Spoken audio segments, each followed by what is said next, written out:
Hello বন্ধুরা, লৌকিক অলৌকিক বাংলা চ্যানেলে আপনাদের সবাইকে স্বাগত জানিয়ে আমি সুদেষ্ণা আজকে নতুন একটি ঘটনা আপনাদের সঙ্গে শেয়ার করতে চলেছি। সবার আগে বলে দিই, দুর্গাপুজো তো এসেই গেছে, সব স্কুলেও ছুটি পড়ে গেছে প্রায়। আমরা অনেকেই এই মুহূর্তে দুর্গাপুজোটাকে উপভোগ করছি, অনেকে করতেও পারছি না। চারিদিকে যে ধরনের ঘটনা দিনের পর দিন ঘটে চলেছে, যেমন আমাদের আরজিকরের অভয়ার ঘটনা বা জয়নগরের 10 বছরের বাচ্চা মেয়েটির যে ঘটনা, এগুলো মনের ওপর এতটাই প্রভাব ফেলছে যে আমরা পুজোটাকে ঠিকমতো সেইভাবে উপভোগ করতে পারছি না, মনটা ভারাক্রান্ত হয়ে আছে। তবু রোজের যে কাজগুলো সেগুলো তো আমাদের করে যেতেই হয়, তো সেইভাবেই জীবন চলছে আমাদের। পুজোটা এবছর ঠিক উপভোগ করতে পারছি না। যাই হোক, বিষণ্ণ মন নিয়েই আপনাদের সঙ্গে আজ একটা ভৌতিক ঘটনা শেয়ার করতে চলেছি। ঘটনা পাঠিয়েছেন আগরপাড়া এবং সোদপুরের মাঝামাঝি জায়গা থেকে এক দিদি, বয়স্ক উনি, নবনীতা দত্তগুপ্ত। নবনীতাদি এতদিন সোদপুরে, অ্যাকচুয়ালি জায়গাটা আগরপাড়া শেষ হচ্ছে, সোদপুর শুরু হচ্ছে, এরকম কোথাও একটা মাঝামাঝি জায়গা। উনি প্রপার জায়গাটার নাম বলতে চাননি। তো যাই হোক, উনি স্বামীর চাকরির সূত্রে ব্যাঙ্গালোরে থাকতেন এবং সোদপুরে একটি ফ্ল্যাট কিনে রেখেছিলেন। এবার ফ্ল্যাটটা কিনেছিলেন বেশ সস্তায়, কারণ সেই সময় ওনার মায়ের জন্য আর কি ফ্ল্যাটটা কিনতে হয়েছিল। ওনাদের যে পৈতৃক ভিটে সেটাকে প্রমোটিং করবার জন্য দেয়া হয়েছিল এবং মাঝখানে আর কি ফ্ল্যাটও খোঁজা হচ্ছিল যাতে মা ওই সময়টা শিফট করে যেতে পারেন, এবং খুব সস্তাতেই ওনারা পেয়ে গিয়েছিলেন। তো যাই হোক, প্রমোটিং হওয়ার পর নতুন যে ফ্ল্যাটটা হয় সেটিতে ওনার মাকে পরে আবার শিফট করিয়ে দেওয়া হয়েছিল। এবং ওনার মা যেটা বলেছিলেন যে ওই বাড়িতে নাকি ওনার একদমই থাকতে পারছিলেন না, খুব একটা ভয় করতো। উনি তো আরও বয়স্ক একজন মানুষ ছিলেন। তখন ওরা বাধ্য হয়ে মাকে একটি ভাড়া বাড়িতে শিফট করান এবং পরবর্তীকালে নতুন ফ্ল্যাটে ওনার মা চলে যান। তো এই ফ্ল্যাটটি কেনাই ছিল। ওনারা ঠিক করেছিলেন মাঝে মাঝে যখন কলকাতায় আসবো তখন ওই ফ্ল্যাটটায় আমরা আমাদের মতো করে সাজিয়ে গুছিয়ে নিয়ে ছিমছামভাবে থাকবো। তো দুজনে কর্তাগিন্নির সংসার, মেয়ে বাইরে পড়াশুনো করেন।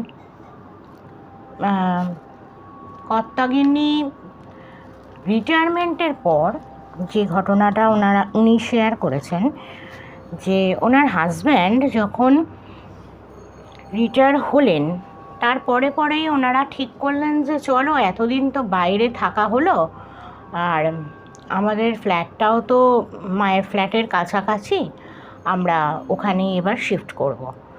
তো এই কথা মতো ওনারা ওনাদের ওই ফ্ল্যাটটিতে চলে আসেন। আর ফ্ল্যাটটি বলে রাখি, ওটা একটা সেকেন্ড হ্যান্ড ফ্ল্যাট ছিল, খুব সস্তায় পেয়েছিলেন ওনারা। সেই সময় তাড়াহুড়ো ছিল, ব্রোকার দেখিয়েছিল, বেশ বড় ফ্ল্যাট পছন্দ হয়ে গিয়েছিল, কিনে নিয়েছিলেন।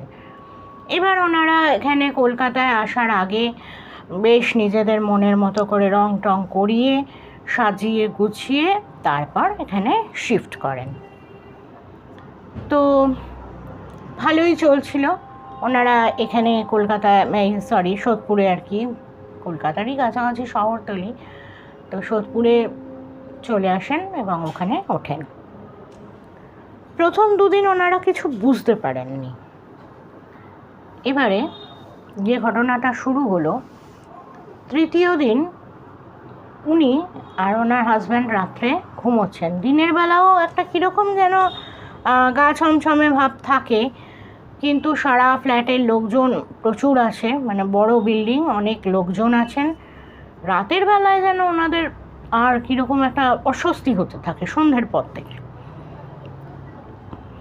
তো একদিন রাত্রিবেলা এরকম হলো যে মনে হচ্ছে ওনারা ঘুমিয়ে আছেন, ঘরের মধ্যে কেউ যেন হাঁটা চলা করছে।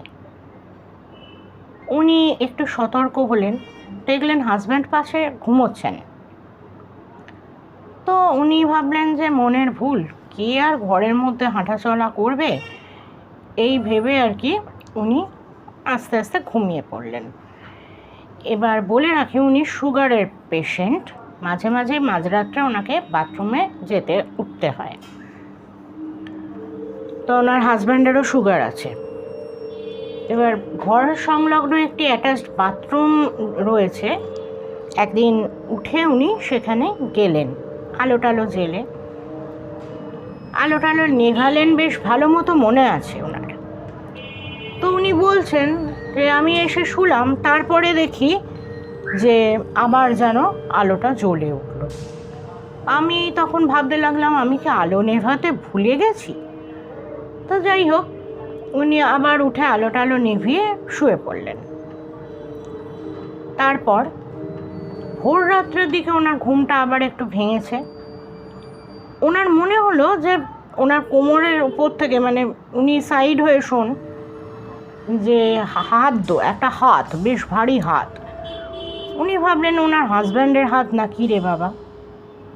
তারপরে উনি একটু ঘুরে দেখলেন যে ওনার হাজব্যান্ড ওই পাশ ফিরে ঘুমোচ্ছেন, মানে ওনার দিকে পিঠ করে উনি ঘুমোচ্ছেন, অথচ ওনার কোমরে একটি হাত, আর মাঝখানে অনেকটা জায়গা ছিল, বেশ বড় খাট, এবং দুজনেরই বয়স হয়েছে, যে যার মতো আরাম করে ঘুমোচ্ছিলেন। এইবার ওনার মনে একটা খটকা লাগলো, ব্যাপারটা কি হচ্ছে। পরের দিন উনি ওনার হাজব্যান্ডকে এই কথাগুলো বলতে উনি হেসে উড়িয়ে দিলেন। বললেন হ্যাঁ হ্যাঁ, বয়স হচ্ছে, এখন অনেক কিছুই তোমার মনে হবে, নতুন করে আবার তুমি হাতও দেখতে পাচ্ছ, মানে উনি তো ব্যাপারটাকে ফুৎকারে উড়িয়ে দিলেন। তো যাই হোক, চতুর্থ দিনে আর কিছু হলো না। এর পরের দিন, মানে পঞ্চম দিন, যখন ওনারা ফ্ল্যাটে শিফট করে গেছেন, পঞ্চম দিনে মাঝরাতে রান্নাঘরে টুকটুক টুকটুক করে আওয়াজ হচ্ছে। উনি ভাবলেন কিরে ভাই, ইঁদুর টিঁদুর আছে না কি। যাই হোক, উনি আর অতটা করলেন না। এবার হঠাৎ করে মনে হলো বাথরুমের আলোটা যেন জ্বলে উঠলো আবার। উনি তখন বলছেন আজকে তো আমি উঠিনি, আলোও নিভিয়ে শুয়েছি, আলোটার সুইচটা অন করা কেন। উনি আবার উঠলেন, উঠে একবার বাথরুম ঘুরেই এলেন, এসে আলো টালো নিভিয়ে দরজা দিয়ে আবার শুয়ে পড়লেন। পঞ্চম দিনে আবার সেই হাত। এইবার উনি চেঁচিয়ে উঠলেন, মানে ও শুনছো বলেছে, মানে ওনার হাজব্যান্ডকে ডাকলেন। এবার ঘুমের মধ্যে ওরকম ডাকাটাও ঠিক না, দুজনেই অসুস্থ। তো হাজব্যান্ড করছেন, তো উনি বললেন হাতটা সরাও না। তখন উনি আর কি ঘুমের মধ্যেই বললেন আমি তো এই দিক ফিরে, কোথায় হাত, বলে আবার উনি ঘুমিয়ে পড়েছেন। এইবারে দিদি একটু সতর্ক হলেন এবং ঝটকা দিয়ে উঠে বসলেন। বসে দেখলেন না, কেউ কোথাও নেই। ওনার হাজব্যান্ড যথারীতি ওই দিকে দেয়ালের দিকে মুখ ফিরে শুয়ে আছেন। এবার দিদি একটু মাঝরাত্রে যেহেতু বেশি উঠতেন, মানে ওনাকে একবার করে উঠতে হতোই প্রায়, ওই জন্য উনি ধারে শুতেন, আর ওনার হাজব্যান্ড একটু দেয়ালের দিক করে শুতেন, ওনার অত উঠতে হতো না। তো যাই হোক, এই করে করে দিন 10 কাটার পর দিদি ভোরবেলা বেরোতেন আর কি, মানে মর্নিং ওয়াকের একটা ওনাদের ছিল, হাজব্যান্ড ওয়াইফ দুজনেই বেরোতেন। বেরিয়ে এবারে নিচের ফ্ল্যাটের একজন ভদ্রমহিলার সাথে ওনাদের একটু কি বলে আলাপ হলো। আলাপ হওয়ার পরে উনি এরকম ওনার সঙ্গে গল্প করছিলেন যে জানেন তো, এরকম এরকম আমরা ফ্ল্যাটে এসছি, ফ্ল্যাটের মধ্যে না আমি ঠিক স্বস্তি পাই না। তা ওই ভদ্রমহিলা আবার একটু কম বয়সী। উনি বলছেন কেন মাসিমা, কি হয়েছে? না এইরকম ব্যাপার ঘটছে রাত্রিরে, নাকি আমারই বয়স হয়েছে, মনের ভুল, বুঝতে পারি না মা। তখন বলছে আপনি এই ফ্ল্যাটটা কেনার আগে এনকোয়ারি করেননি? তখন বলছে কি আর করব, তখন দরকার ছিল, তাড়াহুড়োতে কিনে নিয়েছি। তো আমার মা বুঝতেই পারছো, আমার মা তো আরও বয়স্ক, আমাদের খুবই প্রয়োজন ছিল, তখন তাড়াহুড়োতে কিনে ফেলেছি। তখন এই মেয়েটা কিছু ভাঙতে চায়নি, কিছু বলতে চায়নি, বললো ও আচ্ছা আচ্ছা। মানে কেন মা, কী এনকোয়ারি করার কথা বলছো? তখন বলছে না না মাসিমা, আপনি থাকুন ওসব, আপনি সত্যি ঠিকই বলেছেন, বয়স হলে তো এরকম অনেক কিছুই ঘটে, এরকমই কিছু হবে। উনি আর কিছু বললেন না। এইবারে পরের দিন আবার যখন ভোরবেলা উনি বেরিয়েছেন, তখন দেখলেন সবাই মানে ফ্ল্যাটের বেশ কয়েকজন তো ভোরবেলায় বেরোতো, সবাই ওনাদের দিকে কেমন একটা অদ্ভুতভাবে তাকিয়ে তাকিয়ে দেখছে, ওয়াক করছে এবং এরকম অদ্ভুতভাবে দেখছে। তখন ওই মেয়েটিকে, ওই ভদ্রমহিলা যিনি নিচের ফ্ল্যাটে থাকতেন, তাকে এরা ডেকে বললেন মা সত্যি কথা বলো তো, এখানে না আমাদের কিন্তু খুবই অসুবিধে হচ্ছে, আমাকে একটু বলবে যে কি হয়েছিল? তখন বলছে মাসিমা কিচ্ছু হয়নি, আপনি সাবধানে থাকুন, তাহলেই কিছু হবে না। তখন উনি বললেন যে তুমি কি লুকোতে চাইছো, বলো না। যখন বলছে না আপনাদের বয়স হয়েছে তো, আপনারা দুজন থাকেন, যদি কোনো অসুবিধা হয় আমার ফোন নাম্বারটা নিয়ে রাখুন, আপনি আমাকে ফোন করবেন, আমরা যত রাত্রিরই হোক, মাঝরাত্রি হলেও আমরা উঠে আসবো, কোনো অসুবিধে নেই। তো এরা আর দেখলো যে মেয়েটি অ্যাভয়েড করছে, মানে এই কথাটাকে আর কি এড়িয়ে চলছে। তখন উনি আর কিছু বললেন না। এইভাবে প্রায় দিন 15 কাটাবার পর এরকম মাঝে মাঝেই রাত্রিরে একটা অস্বস্তি হয়, বাথরুমের আলো জ্বলে ওঠে, তারপর ওই এই হাতের গল্পটাই ওনাকে ভাবিয়ে তুলল। তখন ওই ভদ্রমহিলা যিনি নিচে থাকতেন তার হাজব্যান্ডকে এরা চেপে ধরলো, বলো তো বাবা, এরকম এরকম আমাদের সঙ্গে হচ্ছে রাত্রিবেলা, কি করি, এখানে থাকা খুব অসুবিধে হচ্ছে, রান্নাঘরে ওরম টুকটুক করে আওয়াজ হয়, আবার দেখি কখনো বাথরুমের আলোটা জ্বলে ওঠে, আবার ওই কোমরে আমাকে কে যেন একটা ভারী হাতের অনুভব করি, কিন্তু এটা তো বাবা তোমার মেসোমশাইয়ের হাত নয়, আমি ফিরে অনেক সময় বসেও দেখেছি যে উনি ওই দিক ফিরে ঘুমোচ্ছেন, কি ব্যাপার আমাকে একটু বলো না বাবা। তখন ওই ছেলেটি আর কি, মানে কম বয়সী তো, উনি তখন বললেন, ওই ভদ্রলোক, উনি বললেন মাসিমা এখানে আপনাদের থাকার আগে আর একজন ভাড়া থাকতেন, যার ফ্ল্যাট তিনি একজন বয়স্ক লোককে ভাড়া দিয়েছিলেন, তিনি ছিলেন মুখার্জিবাবু। মুখার্জিবাবু একলা থাকতেন এবং উনার খুবই একটা ছিল, উনি যখনই আমি দেখেছি বা আমরা কোনো কারণে ওনাকে ওষুধপত্র কিনে দিতে গেছি, শরীর ভালো নেই, তখন দেখতাম উনি পাশ বালিশ জড়িয়ে ঘুমোন, এটা ওনার একটা টেন্ডেন্সি ছিল, উনি বালিশ ছাড়া নাকি ঘুমোতে পারতেন না, এরকম বলেছিলেন। তো সেই একাকিত্ব কাটাতে না পেরেই উনি, মানে ওনার ছেলেও বাইরে থাকতো, তো উনি এখানে ভাড়া নিয়েছিলেন, তো মানে কাছাকাছি ওনাদের কোনো আত্মীয় ছিল, সেই জন্যই এখানে ভাড়া এসছিলেন। তো একদিন রাত্রিবেলা কি আমরা সবাই বেশ কয়েকদিন ধরে ওনার দরজা দেখছি বন্ধ, খুলছেন না। তখন আমরা মানে একটু সজাগ হই যে কী হলো। তারপর ওখান থেকে একটা হালকা পচা গন্ধ বেরোতে থাকে, আমরা ভেবেছিলাম যে ইঁদুর টিঁদুর পচেছে নাকি, তারপর দেখছি না খবরের কাগজ জমা হয়েছে। তো আমরা পুলিশকে খবর দিই, পুলিশ এসে উদ্ধার করে। উনি যতগুলো প্রেশারের ওষুধের মানে খাম ছিল, স্ট্র্যাপ, ওইগুলো প্লাস ঘুমের ওষুধ সব একসাথে খেয়ে সুইসাইড করেছিলেন। এবং ওই যে ওনার এই বাঁশবালিশ জড়িয়ে ঘুমানোর একটা টেন্ডেন্সি ছিল, সেটাই হয়তো আপনি ওই হাতের অনুভূতিটা পান। এইবার ভদ্রমহিলা পড়লেন বিপদে, তখন বললো তাহলে কি করা যায়?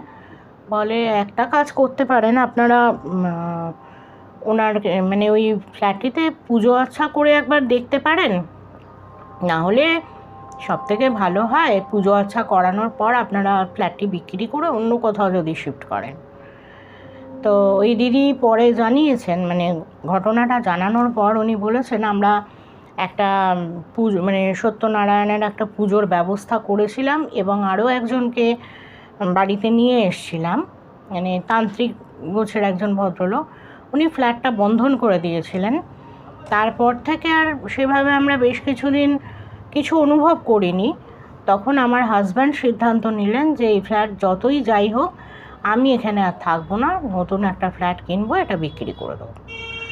তারপর ওনারা একদম সোদপুরে বিটি রোডের কাছে একটি ফ্ল্যাট কিনে এখন চলে গেছেন, আর এই ফ্ল্যাটটি ওনারা বিক্রি করে দিয়েছেন। তারপরে কি হয়েছে আমরা জানতে পারিনি, কারণ ওনারা বলেছেন যদি কিছু ঘটতো তাহলে যাদের বিক্রি করেছি তারা নিশ্চয়ই যোগাযোগ করতো, কিন্তু তারা কেউ যোগাযোগ করেনি, মনে হয় ঠিকঠাকই আছে।